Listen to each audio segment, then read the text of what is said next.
Good morning, good afternoon, good evening, wherever you are in the world. Welcome to the channel. Thank you for being here. Today I want to talk about what's been happening with Bitcoin, BlackRock, JPMorgan, the Fed, and how it affects you and your retirement plan. We'll start off by taking a look at the Bitcoin weekly chart here. We're going to first look at the Fibonacci retracement of the pump up from April to July of this year. You can see we came down and bounced off the 382 retracement line here with the green circle, while approaching the rising support here in orange that's been holding since August of last year. And we did not, crucially, close below the 200-day moving average, shown here in blue. Since then, we've also rebounded off the lower end of the range that we've been consolidating in since July, shown here in the white rectangle. Speaking of which, I want to talk about range expansion. Range expansion refers to the phenomenon, which I'll illustrate here, where you can see that I actually got the bounds of the range that we're currently in simply by copy-pasting the range that we were previously in from late 2024 to early 2025. And if we copy-paste that again, you'll get a good target for the low that we hit in spring of this year. This is a handy tool for estimating where price is going once it breaks out of a consolidation range. And you'll see we'll come back to this later on in the video. Next, I want to take a look at the fair value gap that we have here on the daily time frame for the bar on this past Sunday. A bullish fair value gap occurs when we see a big move that is strong enough that there's a significant lack of overlap between the high of the candle preceding the big move and the low of the candle that follows it.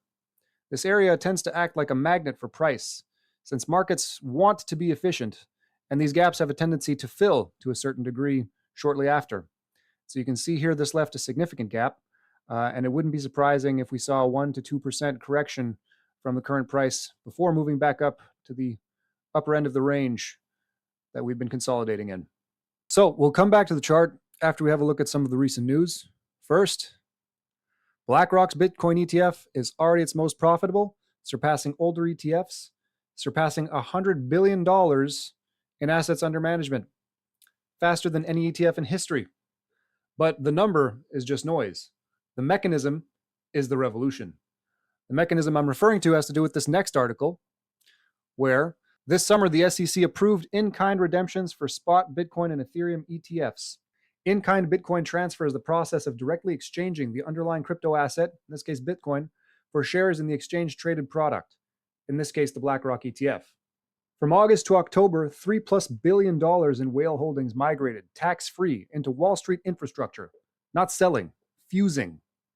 So of the $100 billion in assets that's been piling into the ETF since its inception in January 2024, 3% just rushed in over the last few months using the in-kind Bitcoin transfer mechanism recently approved by the SEC. You have to understand, for many years, big Bitcoin holders, the so-called whales, had two choices: sell Bitcoin, pay high taxes to get access to their money, or hold Bitcoin to avoid taxes, but lose access to liquidity.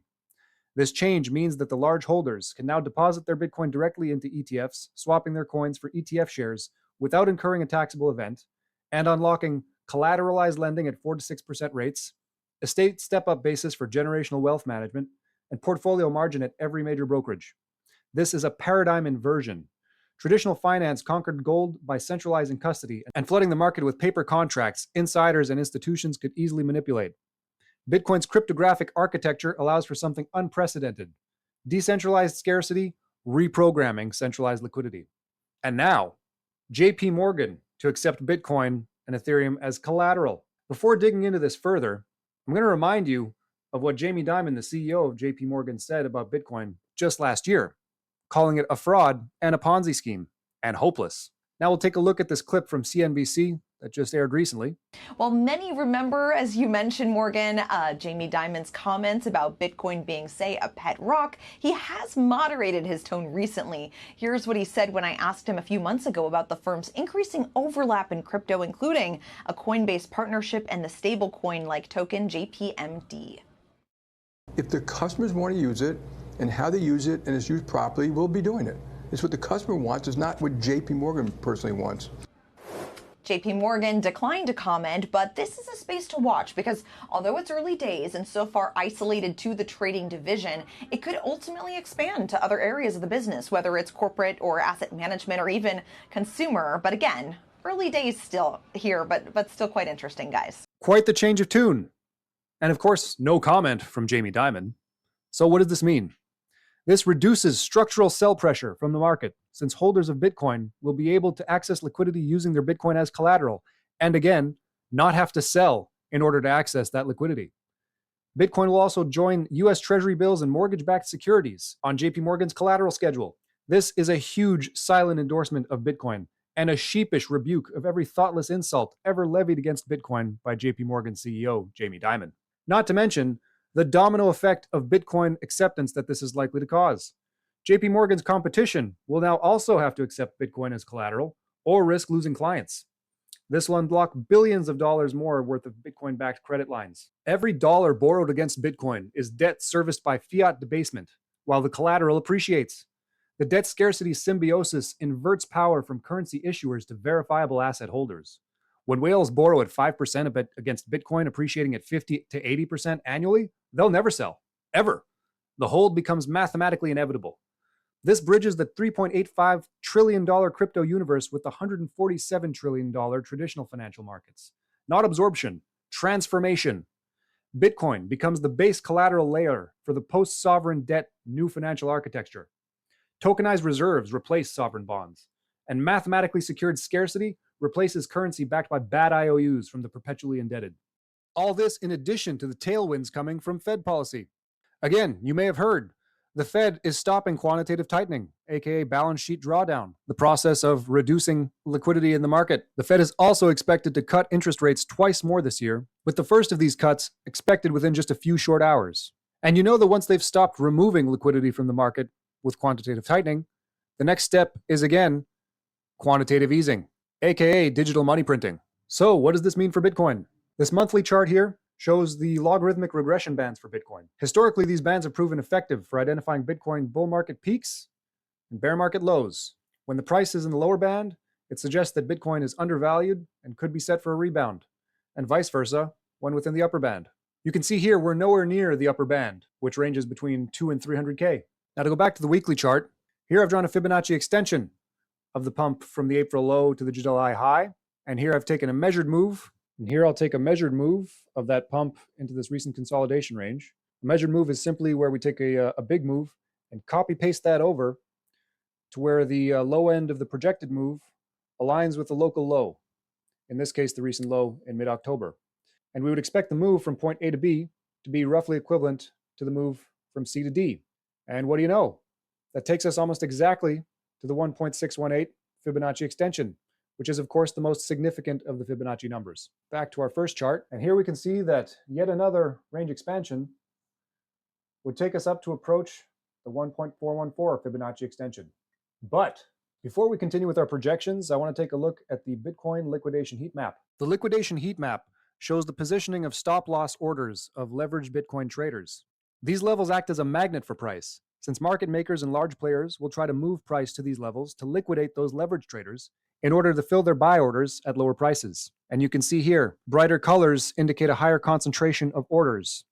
And we have a high concentration of orders between 112, call it the 112,000 range up into 113. Now back to the daily chart, and look at that.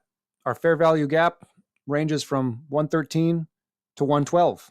So we have a high concentration of stop-loss orders, coinciding with the fair value gap after a nearly 10% move to the upside. So in the near term, I wouldn't be surprised to see a 1 to 2% correction down into the fair value gap before we take a move back up to the upper end of the range, aka a buying opportunity.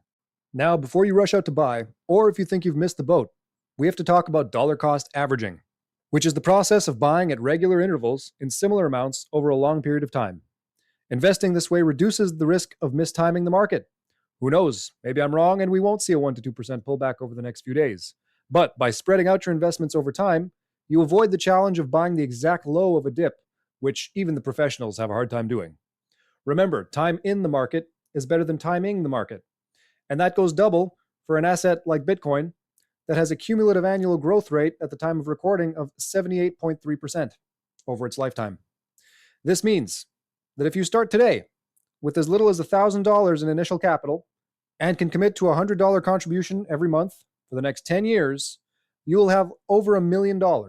So whether you're just getting started in your career or you have your sights set on retirement, it's not too late to get into Bitcoin. especially now, since many folks may not feel comfortable with the technical aspects of Bitcoin and don't want to deal with everything associated with taking custody of your own coins. You now have the option to buy the Bitcoin BlackRock ETF, which holds Bitcoin on behalf of investors, meaning you can now participate in the gains from the comfort of your 401k or other stock account. So always remember, DCA is the way. So to recap, in the near term, we have a fair value gap that coincides with high stop loss order concentration, and so we might see some downside. But in the long run, we're dollar cost averaging into an asset with a 78.3% cumulative annual growth rate that's over 80K away from the logarithmic regression band that has historically marked bull market tops, and that the banks are now willing to lend against. And all this while the Fed is expected to cut interest rates, stop lowering the money supply, and in all likelihood fire up the money printers again next year. So all in all, not much to complain about here. So if you made it this far, I want to thank you so much for watching. Please like and subscribe for more content like this, and for the forthcoming Bitcoin Retirement Plan PDF soon to be available on this channel. For those interested, I'll be putting together a detailed plan for how you can retire on your Bitcoin savings. That'll include details on the one thing you can do in addition to dollar cost averaging that'll multiply your gains handsomely over the long run. So thanks for your time and have a great rest of your day.